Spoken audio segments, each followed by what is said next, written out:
So at this point, let's talk about corporate social responsibility. What does it mean?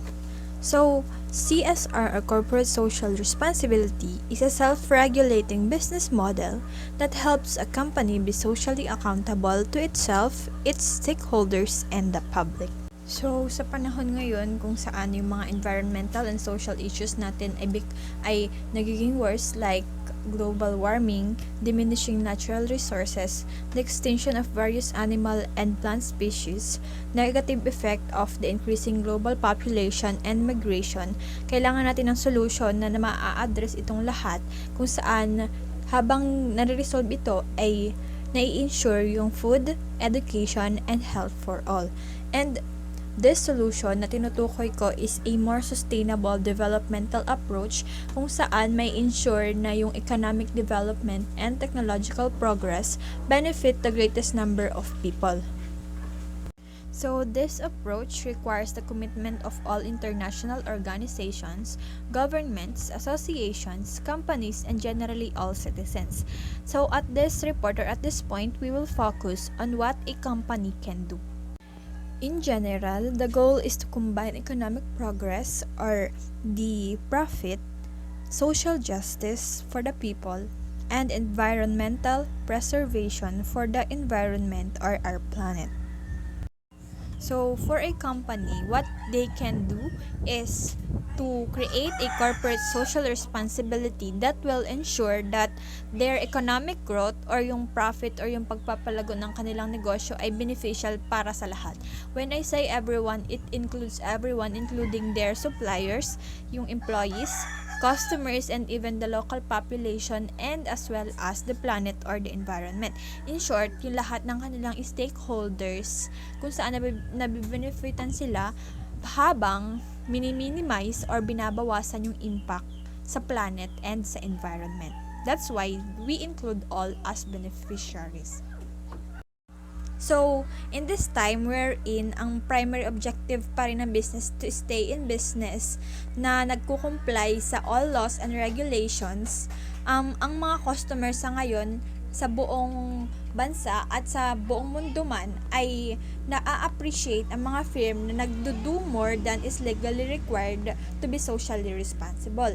And one of the best ways para maging socially responsible ay kung ang firm ay proactively nagko-conserve and nagpre-preserve ng natural environment.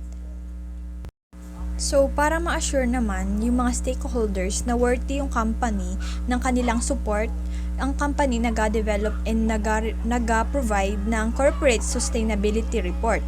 So, what is corporate sustainability report? So, yung corporate sustainability report ay nagdi-disclose ng shareholders information about sa company's labor practices, product sourcing, energy efficiency, environmental impact, and best business ethics practices. Although hindi ito legally required, maraming mga number of shareholder groups na nagpo-push and nag-recommend and gusto na nagpro-provide ang company ng sustainability information annually. Kasi nga na-assure sila at alam nila na may ginagawa talaga ang company that benefits everyone. So, best example dito is the Walmart, which is one among many companies na nagpro-provide ng sustainability report annually na nagre-reveal ng kanilang operations na nag-i-impact sa natural environment. Ang kakaiba sa Walmart is that mini-make sure din niya na yung mga suppliers ay nagpro-provide din ng ganoong report. They also monitor na yung prices ng vendors at yung in-offer na product nila ay merong nakaugnay na social responsibility and environmental practices. So, dahil nga dito, yung Walmart na sustainability report ay naging benchmark, guideline, and model to follow in preparing other companies' report. So, ang pinaka-importanteng part dito ay dapat itong report na ito ay hindi lamang nakasulat at for formality only. So, a firm's performance facts and figures must back up their rhetoric and be consistent with sustainability reports. So, at this point, we will now go with the specific ways that firms can be good stewards of the natural environment. So the first one is to comply with Obama regulations. So what is Obama regulations? So the Obama administration is imposing strict regulations requiring firms to conserve energy.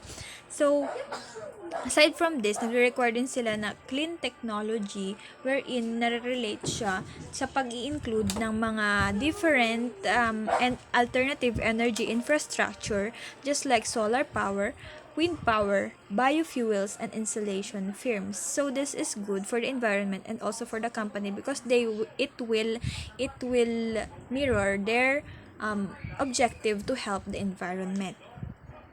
So the second one is to formulate strategies that preserve and conserve natural resources. So these strategies are mainly environmental strategies which may include first, developing green product lines. So here, pwedeng magawa yung company ng mga products that are biodegradable and are made from recycled products. And aside from this, second one is divesting or altering environment damaging businesses.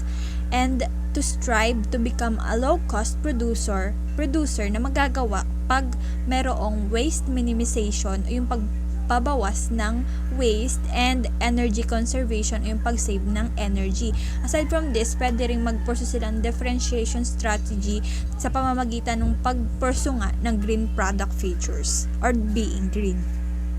So, to continue this, the firms could also include an environmental representative on their board of directors. They could conduct regular environmental audits, implement bonuses for favorable environmental results, become involved in environmental issues and programs, incorporate environmental values in their mission statements, establish environmentally oriented objectives, acquire environmental skills, and provide environmental training programs for company employees and managers. So these actions could explicitly say that the company is still concerned with the environment, not just their economic progress. So above all this, a company can formally be a good steward of the environment by acquiring ISO 14000 or 14001 certification. So what is ISO 14000 or 14001? So ISO is the International Organization for Standardization, which is based in Geneva, Switzerland. It is a network of the national standard institutes of 147 countries with one member per country.